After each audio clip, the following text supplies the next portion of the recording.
দিতে শুরু করে দিলেন। এক আল্লাহর গোলামি চলবে এই জমিনের মধ্যে, কোন আমানাতের গোলামি চলবে না। গোলামি চলবে একমাত্র আল্লাহ। উনি যখন এমন একটা বক্তব্য তিনি কাবার ভিতরে দিলেন, কাবার মুশরিকেরা উঠিয়া এমন ভাবে মারধর করতে শুরু করে দিছে, আবু বকরকে এমন ভাবে আঘাত করতে শুরু করে দিছে, কিতাবের মধ্যে লেখছে আবু বকর সাথে সাথে বেহুশ হয়ে জমিনের মধ্যে পড়ে গেছেন। আবু বকর যখন জমিনের মধ্যে পড়ে গেছেন, আবু বকরকে উনার আত্মীয় স্বজনেরা বাড়িতে নিয়ে গেছে। বাড়িতে নিয়ে যাওয়ার পর উনার আত্মীয় স্বজনরা উনার মাথায় প্রচুর পর্যায়ের পানি দিল।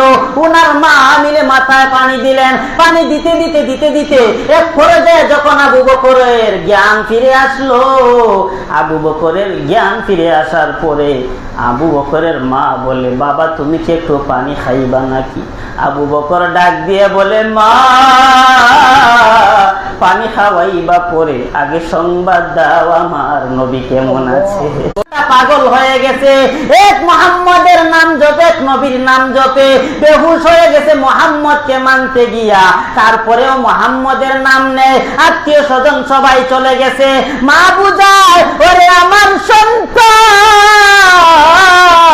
এই মুহাম্মদের দরবার ত্যাগ করে দাও, কারণ ওর দরবারে গিয়া তুমি আজ জ্ঞানটা হারিয়ে ফেলেছো। আবু বকর ডাক দিয়ে বলে, মা তুমি যদি আমার নবীর সংবাদ না দাও, আমি আবু বকর বললাম একটু পানিও আমার ভিতরে আমি পৌঁছাইব না। সুবহানাল্লাহ। আমার মায়ার নবী কেমন ভালোবেসেছেন সাহাবায়ে কেরাম।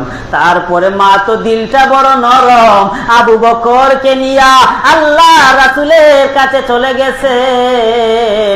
আল্লাহ নবীর কাছে যখন আবু বকরকে নিয়ে গেছেন, আবু বকরের অস্তিত্বটা নাই।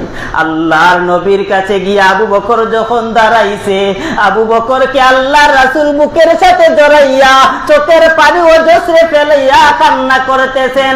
আবু বকর বলে, নবী আমার, কাফিরেরা আমাকে যত আঘাত করেছে, যত কষ্ট দিয়েছে, এই মুহূর্তে আপনার চেহারাটা দেখা মাত্রই আমি আবু বকরের সব কষ্ট দূর হয়ে গেছে।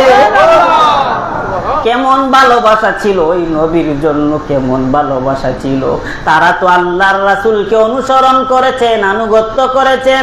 অনুসরণ আর আনুগত্য করার কারণে সন্তানের খবর নাই, মা বাবার খবর নাই, সবার থেকে বেশি ভালোবাসতেন আল্লাহর নবীকে। ওই নবী আমার, কেমন ভালোবাসা তাদের। দেখেন হযরত উমর রাদিয়াল্লাহু তাআলা, আলহামদুলিল্লাহিল্লাযী নাযালাল ফুরকান,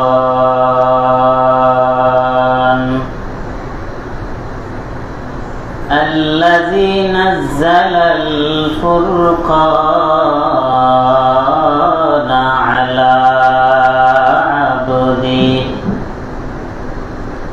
আলা আবদিহি লিয়াকুনা লিল আলামিনা নাযীরা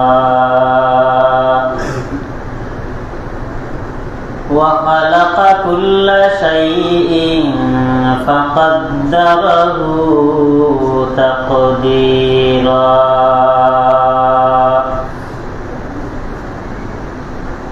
ونشهد أن لا إله إلا هو الحي القيوم الذي لا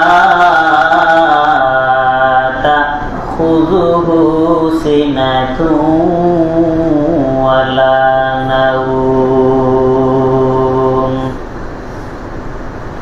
ونشهد أن سيدنا وسندنا وحبيبنا ومولانا محمدا عبد الله ورسوله الذي أرسله الله تبارك وتعالى بالحق بشيرا ونذيرا وداعيا إلى الله بإذنه وسراجا منيرا أما بعد فأعوذ بالله من الشيطان يا أيها الذين آمنوا أطيعوا الله وأطيعوا الرسول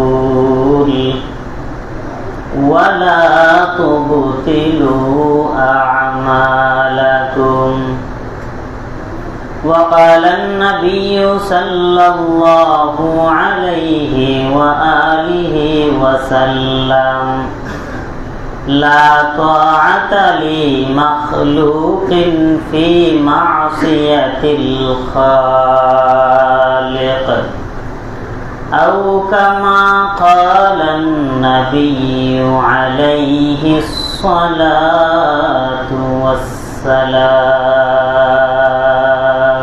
কথা দীর্ঘায়ু না করে সরাসরি আমরা আলোচনায় প্রবেশ করছি।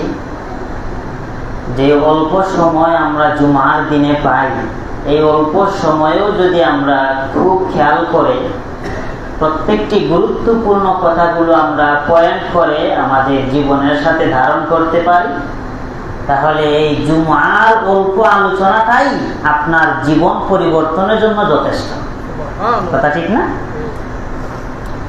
আল্লাহ সুবহানাহু ওয়া তাআলা আমাদেরকে এই জুমার দিনে আল্লাহর ঘর মসজিদের মধ্যে বৃষ্টি, রাস্তার কাদা সবকিছু উপেক্ষা করে আনার সুযোগ করে দিয়েছেন। এজন্য আমরা সবাই জোরে সুরে বলি আলহামদুলিল্লাহ।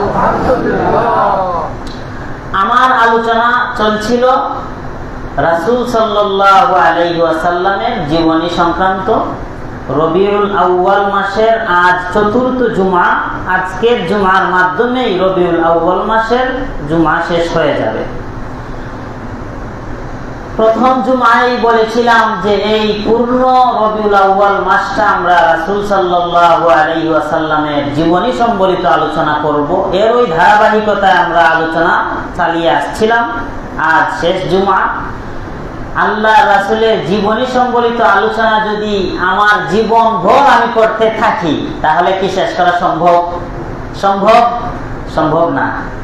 তারপরেও আমরা একটু শুধু দিক নির্দেশনা দিচ্ছি রাসূলের উম্মত হিসাবে, রাসূলের পরিচয়টা জানা, যেই রাসূলের আদর্শ আমরা গ্রহণ করব, সেই রাসূল উনার শৈশবকাল, কিশোরকাল, যুবককাল কেমন ছিল। আপনার সব ভালোবাসা আল্লাহর রাসূলের জন্য, কিন্তু আনুগত্য নাই, আদর্শ মানা নাই, ইতাআত করা নাই, তাহলে আল্লাহর রাসূলকে ভালোবাসার মাধ্যমে কখনো নাজাত পাওয়া যাবে না। আজকে বুঝেন যে রাসূলকে ইতাআত করতে হবে, অনুসরণ করতে হবে, আনুগত্য করতে হবে। আমি আপনাদের সামনে যে আয়াত তিলাওয়াত করেছি, আল্লাহ সুবহানাহু ওয়া তাআলা আমার তিলাওয়াতকৃত আয়াতের মধ্যে বলেন, হে ঈমানদারগণ, তোমরা আল্লাহর অনুসরণ করো এবং রাসূলের অনুসরণ করো। আতিউল্লাহ ওয়া আতিউর রাসূল, আল্লাহর আনুগত্য করো এবং রাসূলেরও আনুগত্য করো। আপনারা আমার সাথে কিছু কথা বললেন, আল্লাহর দেওয়া জবান দিয়া আল্লাহর ঘর মসজিদে বসিয়া আল্লাহর কথা নিবেন, কোনো বাধা আছে নাকি? জবানের হায়াত কমে যাবে। জীবনে কত অনর্থক নিষ্প্রয়োজনে কথা বলে জবানের হায়াত কমিয়েছেন। আল্লাহর নামে কথা বললে যদি হায়াত কমে যায়, আল্লাহর নামে কথা বললে, তাহলে আল্লাহ তো পাঠিয়েছেন আল্লাহর গুলামির জন্য, তাহলে আল্লাহর নামে কথা বলে জবানের হায়াত না কমে, সমস্যা কি? ভাইয়েরা আমার, আল্লাহর আনুগত্য, রাসূলের আনুগত্য। এখন আমরা বুঝি যে একজন মানুষের যদি অনুসরণ করতে হয়, একজন মানুষের আনুগত্য যদি করতে হয়, তাহলে আমরা এই মানুষটার চলাফেরা, এই মানুষটার খাওয়া দাওয়া, এই মানুষটার উঠা বসা, এই মানুষের সাথে লেনদেন, মানুষের সাথে কিভাবে কথা বলে, মানুষের সাথে তার লেনদেনের সম্পর্ক কি, সব ডিটেলস কিন্তু তার ফলো করতে হয়। কথা ঠিক না? মনে করেন আপনারা আমাকে ফলো করবেন, এখন আমাকে ফলো করতে হলে আমার টুপি কেমন, আমার পাঞ্জাবি কেমন, আমার হাঁটা কেমন, কথা বলা কেমন, ব্যবহার কেমন, সব কিছু আপনারা আমাকে দেখে দেখে আমার আদর্শ গ্রহণ করতে হবে। আমাকে যদি নাই দেখেন, আমাকে যদি ফলো করতে হয়, আমার সব কিছু যদি নাই দেখেন, তাহলে ফলো করবেন কিভাবে? সম্ভব? সম্ভব না। তাহলে আল্লাহ যে বললেন আল্লাহকে আনুগত্য করার জন্য, আল্লাহর ইতাআত করার জন্য, অনুসরণ করার জন্য, কিভাবে? আল্লাহকে তো আমরা দেখি না, আল্লাহকে তো এই দুনিয়াতে দেখা সম্ভবই না, আল্লাহর সাথে চলাফেরা করা যাবে না, খাওয়া দাওয়া করা যাবে না, উঠা বসা করা যাবে না, তাহলে কিভাবে আল্লাহর ইতাআত করা হবে? প্রশ্ন আছে না নাই? কথা বলেন, আছে না নাই? আছে। এই আয়াতের ব্যাখ্যা আরেকটি আয়াত। আল্লাহ বলেন, কুল ইন কুনতুম তুহিব্বুনাল্লাহ,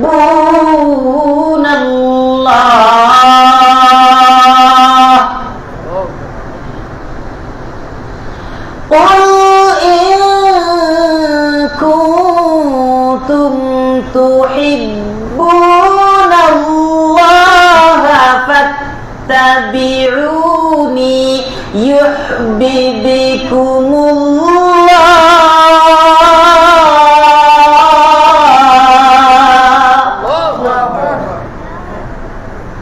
আল্লাহ বলেন, কুল আমর, আদেশ সূচক একটা বাক্য। আল্লাহ প্রথমে কুল মানে রাসূলকে বলেন, রাসূল আপনি বলুন, কুল আপনি বলুন, ইন কুনতুম তুহিব্বুনাল্লাহ, আপনার উম্মতের মধ্যে যারা আমি আল্লাহকে ভালোবাসতে চায়, ফাত্তাবিউনি ইউহিব্বুকুমুল্লাহ, হে রাসূল আপনি জানাইয়া দেন তারা যেন আপনি নবীর ইতাআত করে, অনুসরণ করে। সুবহানাল্লাহ বলেন। আমার কথা বুঝে থাকলে একটু বলেন তো, রাসূল কি ভালোবাসার কথা বলেছেন নাকি ইতাআত করার কথা বলেছেন? রাসূল ভালোবাসার কথা বলেন নাই, রাসূল বলেছেন ইতাআত করার কথা, অনুসরণ করার কথা। আল্লাহ বলেন, রাসূল আপনি জানাইয়া দেন যদি আপনার উম্মতেরা আমি আল্লাহকে ভালোবাসতে চায়, তাহলে তারা যেন আপনি নবীর অনুসরণ করে। যদি আপনি নবীর অনুসরণ করে, ইউহিব্বুকুমুল্লাহ, তাহলে আমি আল্লাহর ভালোবাসা হয়ে যাবে। সুবহানাল্লাহ। ভাইয়েরা আমার, এই দেখেন এখন পূর্বের আয়াতের মধ্যে যান, আল্লাহ একটা আয়াতের মধ্যে বলেন আমার অনুসরণ করো, আবার বলেন রাসূলের অনুসরণ করো। এখন আমরা জানতে পারলাম আল্লাহর অনুসরণ কিভাবে করব। আল্লাহকে তো দেখা যায় না, চলাফেরা করা যায় না, উঠা বসা করা যায় না, তাহলে আল্লাহর অনুসরণ আমরা কিভাবে করব? আল্লাহ ভিন্ন আয়াতে বলেন, ও নবী আমার, আপনি জানাইয়া দেন আপনার উম্মত যদি আপনি নবীর অনুসরণ করে আমি আল্লাহকে ভালোবাসা হয়ে যাবে। এই আয়াতের দ্বারা বোঝা যায় আমার রাসূলের অনুগত্য করলে, রাসূলের ইতাআত করলে আমার আল্লাহর ইতাআত করা হয়ে যায়। তাহলে আল্লাহকে ভালোবাসার মাধ্যম, আল্লাহকে ইতাআত করার মাধ্যম আমার নবী। সুবহানাল্লাহ। ভাইয়েরা আমার, খেয়াল করে বুঝে নাও, এখন কথা হলো আমার রাসূলকে তো আমরা দেখি নাই, আমাদের রাসূলের সাথে আমরা চলাফেরাও করি নাই, উঠা বসাও করি নাই, কথাও বলি নাই, খাওয়া দাওয়াও করি নাই, তাহলে আমরা রাসূলের অনুসরণ করব কিভাবে? রাসূলের তো অনুসরণ করা যাবে না, যাবে না। এজন্য আমার মায়ার নবী বলেন, আল উলামা ওয়ারাসাতুল আম্বিয়া, ও আমার দুনিয়ার উম্মত শুনে নাও, আমি আল্লাহ আমি আল্লাহর পক্ষ থেকে 23 বছর নবুয়ত জিন্দেগিতে যত কিছু পেয়েছি, 23 বছর নবুয়তি জিন্দেগিতে আল্লাহর পক্ষ থেকে যা কিছু পেয়েছি, আমি নবী কোনো কিছু নিয়ে কবরে যাই নাই, সব কিছু ওয়ারিস বানাইয়া আমার উলামায়ে কেরামদের কাছে রেখে গেছি। সুবহানাল্লাহ। এই দেখেন, কথাটা ভালো করে বুঝেন। আল আম্বিয়া শব্দটা বহুবচন, নবী এক বচন, আম্বিয়া বহুবচন। নবী বলেন উলামায়ে কেরাম সমস্ত নবীগণের ওয়ারিস, শুধুমাত্র আমাদের নবীর ওয়ারিস উলামায়ে কেরাম নয়, বরং যত নবী আল্লাহ দুনিয়াতে পাঠাইছেন সব নবীদের ওয়ারিস উলামায়ে কেরাম। সুবহানাল্লাহ। ভাইয়েরা আমার, কথাগুলো খুব খেয়াল করে বুঝতে হবে। এখন উলামায়ে কেরাম আল্লাহর নবীর ওয়ারিস, এই উলামায়ে কেরামদের মধ্যে আবার সঠিক আলেম বেঠিক আলেম আছে না নাই? অনেক বেদাতি আলিম আছে, আবার আহলে সুন্নাত ওয়াল জামাতের পূর্ণ অনুসারী আলেম আছে। এখন আপনারা বলবেন হুজুর কোন আলিম সঠিক কোন আলিম বেঠিক এটা আমরা কিভাবে নির্ণয় করব? ওরে ভাই, এটা তো তোমার জন্য একটা প্লাস পয়েন্ট। আপনার স্ত্রী যদি বলে বাজার থেকে একটা মাছ এনে দাও, বাজারে গিয়ে খুব সুন্দর করে যাচাই বাছাই করেন কোনটা পচা মাছ কোনটা ভালো মাছ, ওই জায়গায় গিয়া ভালো এবং পচা খুব সুন্দর করে নির্ণয় করতে পারেন। আপনাকে তো আল্লাহ একটা মেধা দিয়েছে, একটা গিলু দিয়েছে, এই মেধা দিয়া যাচাই করো কোন আলিম সঠিক এবং কোন আলিম বেঠিক, কোন আলিমের মাথা থেকে পা পর্যন্ত নবীর আদর্শ পাওয়া যায়, কোন আলিমের কথার মধ্যে অন্তরের দিল পরিবর্তন হয়ে যায়, কোন আলিমের কথায় অন্তরটা পরিবর্তন হয়ে যায়। এই যে আমাদের শায়েখ মুস্তাকুন নবী দামাত বারাকাতুহুম, আমরা দোয়া করি আল্লাহ হুজুরকে নেক হায়াত দারাজ করুন, বলেন আমিন। এই হুজুরের একটা বয়ান সামনাসামনি বসে শুনবেন। হুজুরকে বলা হয় হাকিমুন নফস, মানে অন্তর নফসের পরিবর্তন করে ফেলেন। আমি নিজেও হুজুরের বয়ানটা সামনে বসে শুনলাম। বয়ান শোনার পরে অন্তরে এমন একটা জিনিস কাজ করে, হায় হায় এই কেমন বয়ান। আপনারা উনার সামনে বসে বয়ান শুনলে বুঝবেন অন্তরের কেমন পরিবর্তন হয়।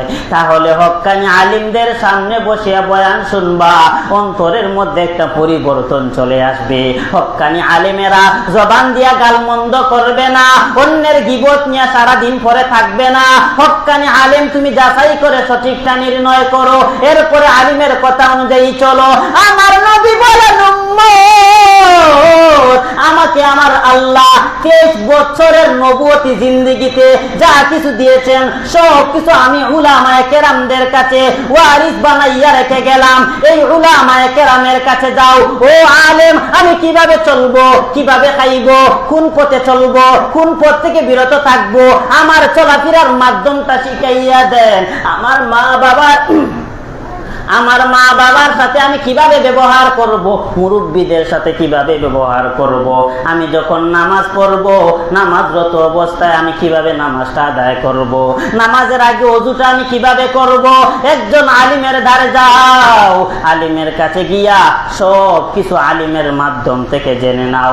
এরপরে যখন এই অনুযায়ী জীবন চালাইবা, আমার নবীর সুন্নত অনুযায়ী আলম শিখাইয়া দিবে, তখন নবীজির সুন্নতটা মানা হবে। আর আমার নবী বলেন আমি নবীকে যদি মানতে চাও, মায়ার নবী বলেন মান আহাব্বা সুন্নতি ফাকাদ আহাব্বানি ওয়া মান আহাব্বানি কানা মাই ফিল জান্নাহ।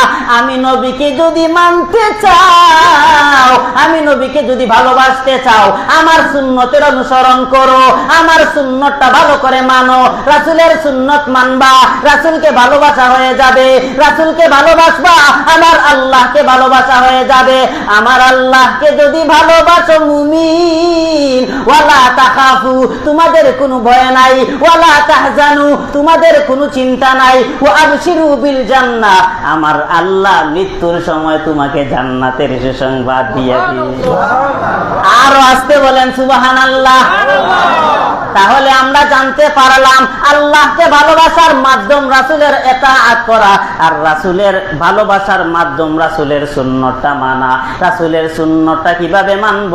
এখন তো রাসূলও নাই, আমার আল্লাহও নাই, বলে উলামায়ে কেরামের কাছে গিয়া সঠিক দিক নির্দেশনা অনুযায়ী আমার জীবনটা চালাইব।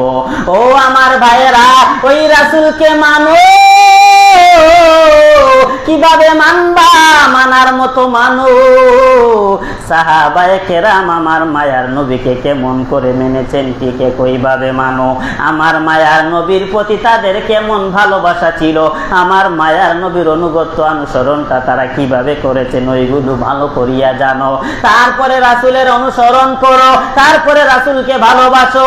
ও আমার ভাইয়েরা, একটা জিনিস ভালো করে বুঝো, রাসূলকে ইতাআত করলে ভালোবাসা অটোমেটিক তৈরি হয়ে যায়। ভালোবাসলে ইতাআত করা যায় না। যেমন উনার চাচা ভালোবেসেছেন কিন্তু ইতাআত করেন নাই। খুব ভালো করে বুঝো, আল্লাহর নবীর সাহাবী মনে করেন আবু বকর, উমর, উসমান আলী, আল্লাহ রাসূলের অনুসরণ করেছেন। রাসূলের অনুসরণ করার কারণে আল্লাহর রাসূলের প্রতি তাদের ভালোবাসা ছিল সর্বোচ্চ পর্যায়ে। কেমন ভালোবাসা?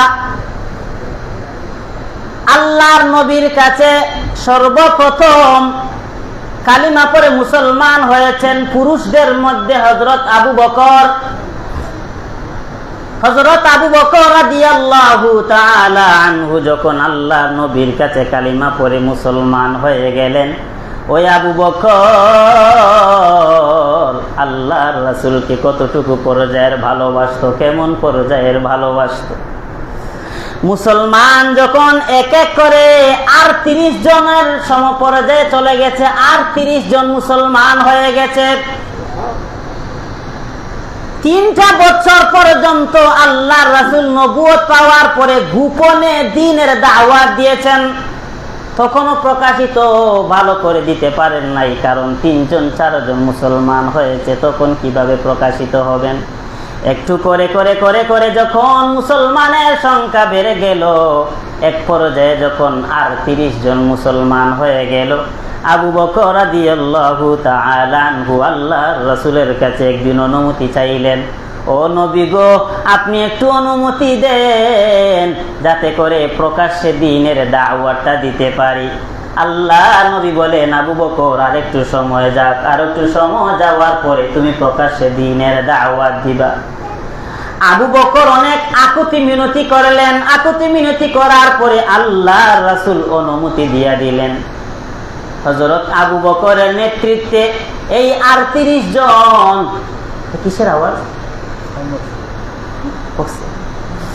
এই ৩৮ জন হযরত আবু বকর সিদ্দিকের নেতৃত্বে কাবা ঘরের দিকে আল্লাহু আকবারের ধ্বনি দিয়া দিয়া দিয়া দিয়া একটা মিছিল নিয়ে গেলেন। আবু বকর সিদ্দিকের নেতৃত্বে যখন একটা মিছিল নিয়ে কাবা ঘরের দিকে গেলেন, কাবা ঘরের ভিতরে ঢুকিয়া সবাই বিস্মিত হয়ে বসলেন। এক পর্যায়ে আবু বকর দাঁড়াইয়া গেলেন। আবু বকর দাঁড়াইয়া উনি বজ্রকণ্ঠে আওয়াজ দিতে শুরু করে দিলেন, এক আল্লাহর গোলামি চলবে এই জমিনের মধ্যে, কোন লাত উজ্জা মানাতের গোলামি চলবে না, গোলামি চলবে একমাত্র আল্লাহ।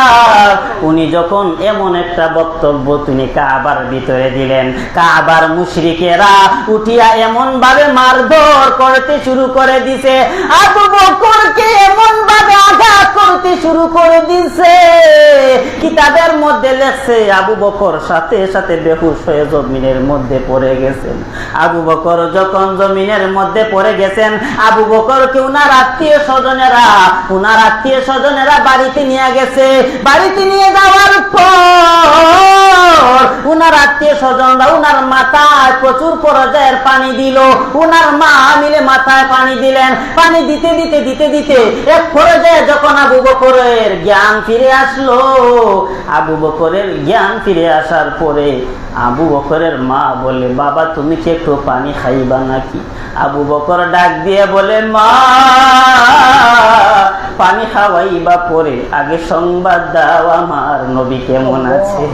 পাগল হয়ে গেছে, এক মুহাম্মদের নাম জপে, এক নবীর নাম জপে, বেহুশ হয়ে গেছে মুহাম্মদকে মানতে গিয়া। তারপরেও মুহাম্মদের নাম নেয়, আত্মীয় স্বজন সবাই চলে গেছে। মা বুঝায়, ওরে আমার সন্তান, এই মুহাম্মদের দরবার ত্যাগ করে দাও, কারণ ওর দরবারে গিয়া তুমি আজ জ্ঞানটা হারিয়ে ফেলেছো। আবু বকর ডাক দিয়ে বলে, মা তুমি যদি আমার নবীর সংবাদ না দাও, আমি আবু বকর বললাম একটু পানিও আমার ভিতরে আমি পৌঁছাইব না। সুবহানাল্লাহ। আমার মায়ার নবী কেমন ভালোবেসেছিল সাহাবায়ে কেরাম। তারপরে মা তো দিলটা বড় নরম, আবু বকরকে নিয়া আল্লাহ রাসূলের কাছে চলে গেছেন। আল্লাহ নবীর কাছে যখন আবু বকরকে নিয়ে গেছেন, আবু বকরের অস্তিত্বটা নাই। আল্লাহর নবীর কাছে গিয়ে আবু বকর যখন দাঁড়াইছে, আবু বকরকে আল্লাহ রাসূল বুকের সাথে জড়াইয়া চোখের পানি অজস্রে ফেলাইয়া কান্না করতেছেন। আবু বকর বলে, নবী আমার, কাফিরের আমাকে যত আঘাত করেছে, যত কষ্ট দিয়েছে, এই মুহূর্তে আপনার চেহারাটা দেখা মাত্রই আমি আবু বকরের সব কষ্ট দূর হয়ে গেছে। কেমন ভালোবাসা ছিল ওই নবীর জন্য, কেমন ভালোবাসা ছিল। তারা তো আল্লাহর রাসূলকে অনুসরণ করেছেন, আনুগত্য করেছেন। অনুসরণ আর আনুগত্য করার কারণে সন্তানের খবর নাই, মা বাবার খবর নাই, সবার থেকে বেশি ভালোবাসতেন আল্লাহর নবীকে। ওই নবী আমার, কেমন ভালোবাসা তাদের। দেখেন হযরত উমর রাদিয়াল্লাহু তাআলা আনহু, আল্লাহর নবী একদিন হযরত উমরকে জিজ্ঞেস করেছিলেন, উমর তুমি আমাকে কেমন ভালোবাসো, একটু তুমি আমাকে জানাইয়া দাও। উমর রাদিয়াল্লাহু তাআলা আনহু বলেন, নবী আমার, আমি আপনাকে আমার বিবি বাচ্চা, আমার সন্তান সন্ততি সবার থেকে আমি আপনাকে বেশি ভালোবাসি, তবে আমার জীবনের চাইতে বেশি ভালোবাসি না। আল্লাহর নবী বললেন, উমর লা ইউমিনু আহাদুকুম হাত্তা আকুনা হাব্বা ইলাইহি মিন ওয়ালিদিহি ওয়া ওয়ালাদিহি ওয়ান নাসি আজমাইন। ও উমর শুনে নাও, কেউ যদি আমি নবীকে তার সন্তান সন্ততি, তার মা বাবা বিবি বাচ্চা, এমনকি তার জীবনের চাইতেও বেশি ভালো না বাসে, তাহলে সে পূর্ণ ইমানদার হতে পারবে না। হযরত উমর একটু চুপ থাকলেন, একটু নীরবতা অবলম্বন করলেন। একটু নীরবতা অবলম্বন করিয়া একটু পরে জবাব দেন, নবী আমার, আমি একটু ফিকির করে এই মুহূর্তে আপনাকে জানাইয়া দিলাম, আমি আমার জীবনের চাইতে আপনি নবীকে বেশি ভালোবাসি। সুবহানাল্লাহ। এখন আপনি প্রশ্ন করতে পারেন, হুজুর কেন হযরত উমর একটু নীরবতা অবলম্বন করলেন? ওরে ভাই, হযরত উমর তো আমাদের মতো কোনো ইমানদার না, আমাদের মতো কোনো মুসলমান না। আজকে আমাদেরকে প্রশ্ন করেন নবীকে কেমন ভালোবাসেন, আমি বলবো জীবনের চাইতেও বেশি। এই কথাটা বাস্তবে কতটুকু পরিণত হবে যখন নাকি ময়দানের মধ্যে ঝাঁপিয়ে পড়ব, আমার নবীকে নিয়ে কোনো কাফির মুশরিক যখন কথা বলবে, তার বিরুদ্ধে যখন ময়দানে ঝাঁপিয়ে পড়ব, পুলিশেরা যখন গুলি চালাইবে, বুকটাকে পুলিশের গুলির সামনে পাতাইয়ে দিতে পারবো না, বরঞ্চ দৌড় দিয়ে চলে যাইব। ও ভাই জুতাটা নিয়ে যাও। না না, জুতা লাগবে না, প্রয়োজনে আরেক জোড়া জুতা কিনে নিব, তারপরে এই জুতাটা নিব না। এটাই হলো আমাদের ভালোবাসা। রাসূলকে মুখে বলতে পারি ভালোবাসি, রাসূলের আদর্শ মানি না, মুখে বলতে পারি ভালোবাসি, রাসূলের বিরুদ্ধে কথা বললে ময়দানে ঝাঁপিয়ে পড়তে পারি না। কিন্তু হযরত উমর একটু ফিকির করলেন। কেন ফিকির করলেন? উমর চিন্তা করলেন, আমি যতদিন পর্যন্ত দুনিয়ার জমিনে বেঁচে থাকবো, আমার সামনে আমার নবীকে নিয়ে কোনো বেঈমান কটূক্তি করবে, আমি উমরের গায়ে বিন্দু থেকে বিন্দু রক্ত থাকা অবস্থায় তাকে ছাড় দেওয়া যাবে না। তাকে যতক্ষণ পর্যন্ত সর্বোচ্চ শাস্তি না দিয়েছি, ততক্ষণ পর্যন্ত আমি উমরের কোনো রেহাই নাই, ঠিক কিনা? ভালো করে বুঝেন ও আমার ভাইয়েরা। উমর চিন্তা করলেন আমার সামনে কোনো বেঈমান যদি হযরত আমার নবীকে কষ্ট দেয়, আমার নবীকে আঘাত করে, তাহলে তো আমি উমর থাকা অবস্থায় আমার গায়ে আগে আঘাত করতে হবে। আমার গায়ে বিন্দু থেকে বিন্দু রক্ত থাকা অবস্থায় আমার নবীকে আমি কষ্ট দিতে দিব না। এই জিনিসটা চিন্তা করিয়া তারপরে জবাব দিয়েছেন। অথচ এই উমর কত দামি উমর, কেমন দামি উমর জানোনি? হযরত উমর দুনিয়া থেকে চলে যাওয়ার পরে হযরত উমরকে একজনের স্বপ্ন দেখলেন। স্বপ্নের মধ্যে উমরকে প্রশ্ন করলেন, উমর তোমার সাথে আল্লাহ কেমন ব্যবহার করেছেন? হযরত উমর বললেন, আমার কাছে যখন ফেরেশতারা এসে প্রশ্ন করেছে তোমার রব কে, হযরত উমর এত বড় বড় চোখ দিয়া তাদের দিকে তাকাইছেন। কিতাবের মধ্যে লেখছে উমরের চোখের তাকানো দেখে মাটি পর্যন্ত ফেটে গেছে। সুবহানাল্লাহ। খুব খেয়াল করে কথাগুলো বোঝার চেষ্টা করেন। হযরত উমরকে যখন ফেরেশতারা আসিয়া প্রশ্ন করলো, ও উমর তুমি জবাব দাও তোমার রবকে, তুমি জবাব দাও তোমার নবীকে, তুমি জবাব দাও তোমার দিন কি। হযরত উমর এত বড় বড় বড় বড় চোখ দিয়া তাকাইছেন। কিতাবের মধ্যে লেখছে জমিনটা ফেটে গেছে, ফেটে গেছে। আল্লাহর নবীর রওজা হযরত উমরের পাশেই। আল্লাহর নবী এই ফাটা জায়গা দিয়ে জবাব দিয়ে বলেন, ও ফেরেশতারা তোমরা কোন উমরকে তার রব সম্পর্কে প্রশ্ন করো। তোমরা ফেরেশতারা তোমাদের রবকে যতটুকু করে যায় চিনো, তোমাদের চাইতে লক্ষ কোটি গুণ বেশি হযরত উমর তার রবকে চিনে। এই 3.5 হাত মাটির নিচে আসিয়া হযরত উমর কি তার রবকে ভুলে গেছে? তোমরা হযরত উমরের রব সম্পর্কে জানতে চাও কেমন উমর? ভাইরা আমার, হযরত উমর রাদিয়াল্লাহু তাআলা আনহু উনি মদিনার জমিনের মধ্যে দাঁড়িয়ে আছেন। হঠাৎ করে দেখলেন মদিনার জমিন কাঁপতেছে। উনি দাঁড়ানো থাকা অবস্থায় মদিনার জমিন কাঁপতেছে দেখে উনার হাতে ছিল একটা লাঠি। এই লাঠি হাতে থাকা এটাও নবীওয়ালা একটা সুন্নাত। উনার হাতের লাঠি দিয়া উনি জমিনের মধ্যে একটা আঘাত করলেন। তারপরে জমিনকে বললেন, এ জমিন আমি কি তোমার উপরে ইনসাফ কায়েম করি নাই?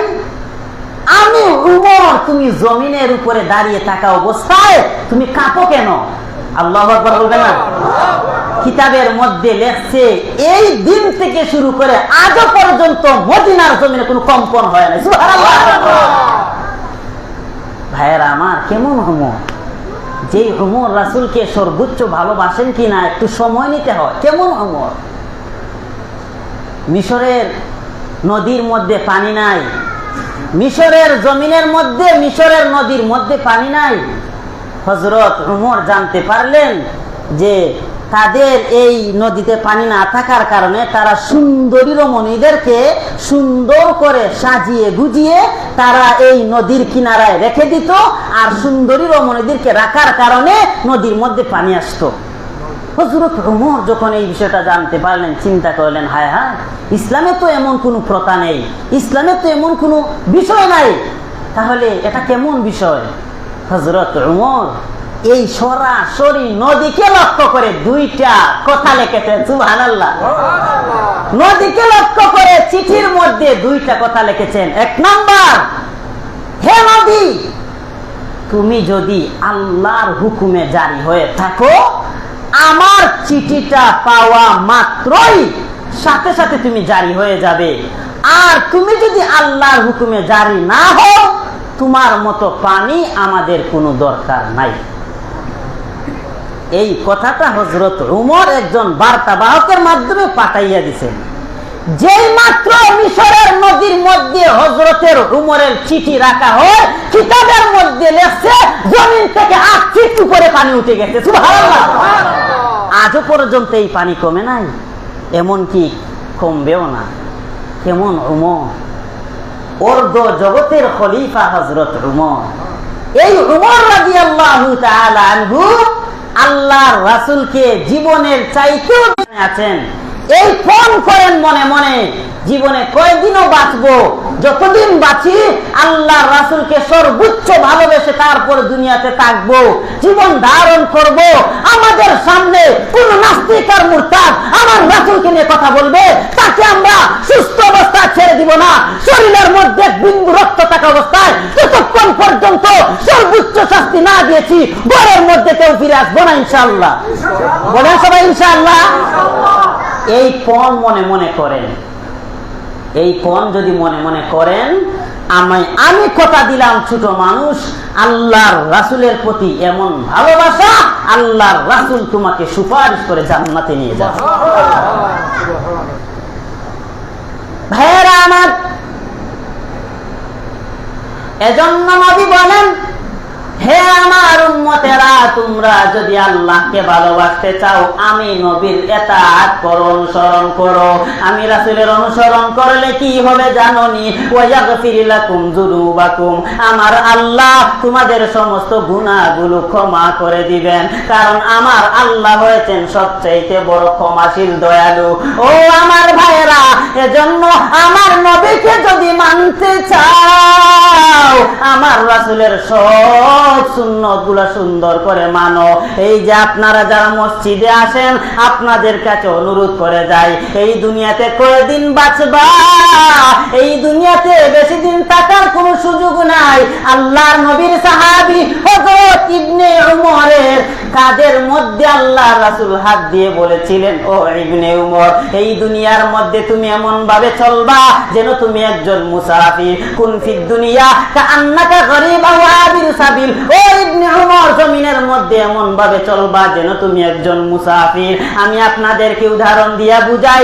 আপনারা এই মাওনা থেকে মনে করেন সিলেটে যাবেন, এই যে মাওনা থেকে সিলেটে সফর করতে যাবেন, আমাকে একটু জবাব দেন, এই সিলেটে যাইতে গিয়া আপনি কি আপনার ঘর বাড়ি বিবি সন্তান সবাইকে নিয়ে যাবেন? না না, আপনার প্রয়োজনীয় জিনিসপত্র নিয়ে সেখানের মধ্যে যাবেন। এর কারণ হলো, আমার সফর যখন শেষ হবে আমি আবার রিটার্ন চলে আসব। আমার মায়ার নবী এটাই বুঝাইতে চাইছেন, এই জমিনের মধ্যে থাকবা যতদিন পর্যন্ত তোমার হায়াত আছে, ততদিন পর্যন্ত তুমি থাকতে হবে। তোমার হায়াত যখন শেষ হয়ে যাবে, তুমি অবশ্যই আমার আল্লাহর কাছে আবার ফিরে আসতে হবে। এত যতদিন থাকবা আমার আল্লাহর গোলামি করো, আমার নবীর অনুসরণ করো, আমার নবীর অনুসরণ করো। ভাই, আমি আপনাদের কাছে অনুরোধ করে যাই, আমার রাসূলের সুন্নতি ধারি আর আঘাত করিও না, আমার রাসূলের আদর্শটা মানো। আমার রাসূল যেই পথে চলেছেন, যেভাবে চলেছেন, সেই পথটা অবলম্বন করো। আমার রাসূলের প্রত্যেকটা সুন্নাত ধারণ করো। খাওয়ার সময় আল্লাহ রাসূলের সুন্নাত বিসমিল্লাহ বলা, খাওয়ার শেষে আলহামদুলিল্লাহ বলা, বাথরুমে ঢোকার সময় রাসূলের সুন্নাত বাউ পা দিয়ে ঢোকা, দোয়া পড়া, ডান পাও দিয়ে বাহির হওয়া, দোয়া পড়া, মসজিদে ঢোকার সময় ডান পাও দিয়ে ঢোকা, দোয়া পড়া, বাম পাও দিয়ে বাহির হওয়া, দোয়া পড়া। এই সব সুন্নাত গুলা নবীর আদর্শ অনুযায়ী মানো, রাসূলের আদর্শ অনুযায়ী মানবা। আমার নবী বলেন, কানা মাই ফিল জান্নাহ, আমি নবী তাকে নিয়ে জান্নাতে চলে যাব। আল্লাহ সুবহানাহু ওয়া তাআলা এই জুমার অল্প সময়ে রাসূলকে ইতাআত করতে হবে, মানতে হবে। কাদের মতো? সাহাবায়ে কেরামদের মতো। কুরআনেও আল্লাহ বলেন, ইয়া আইয়ুহাল্লাযীনা আমানু আমিনু, হে ঈমানদারেরা তোমরা ঈমান আনো ঈমানদার গণের মতো। এখানে ঈমান আনো ঈমানদার গণের মতো বলতে কাদেরকে বোঝানো হয়েছে? মুফাসসিরিনে কেরামরা লিখেছেন সাহাবায়ে কেরামদেরকে। সাহাবায়ে কেরামদের মতো ঈমান আনো, আল্লাহর রাসূলের আদর্শ গ্রহণ করো। রাসূলের আদর্শ গ্রহণ করবা, দুনিয়ার প্রত্যেকটা ঘাটে ঘাটে সম্মানী হইবা, মরার পরে হাসতে হাসতে জান্নাতে চলে যাইবা। আল্লাহ সুবহানাহু ওয়া তাআলা যতটুকু কথা বললাম, ভুল ভ্রান্তি দূর করে সহি কথাগুলোর উপর আমাদের সবাইকে আমল করার তৌফিক দান করুন। সকলে বলুন আমিন। ওয়া আখিরু দাওয়ানা আলহামদুলিল্লাহি রাব্বিল আলামিন। আসসালামু আলাইকুম ওয়া রাহমাতুল্লাহ।